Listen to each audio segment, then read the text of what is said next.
Start with breaking news this half hour. A possible argument quickly escalated at a strip mall in Mid-City, and now 2 men were shot and killed and are dead. CBS 2's Cara Fincham is live on Washington and Crenshaw Boulevards with what investigators are now saying. Cara, good morning to you. Good morning, DeMarco. That's right. We're hearing from investigators. They don't know what kind of argument, what it was over, but that 2 men apparently involved in that this morning in this parking lot, that strip mall that you see completely taped off there, they were both killed. A woman who may have been an innocent bystander was shot in the leg and wounded. Here's what we heard from that lieutenant this morning.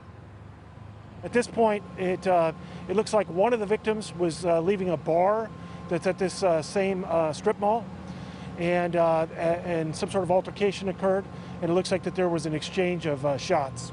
Are you thinking the exchange of shots was between the 2 men who were killed? I can't say that for sure yet, but there was definitely an exchange of shots. One of these victims did in fact have a firearm.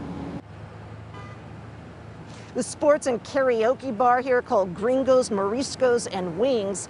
Officers say around 1 a.m. they got calls reporting gunfire in the parking lot. One of the men killed was in his 40s, the other in his 20s. And investigators also tell us that one of the men was still seated in the driver's seat of a car. They think he may have been trying to get away. The other man was in the parking lot. Now, investigators don't know if there were other people or shooters involved.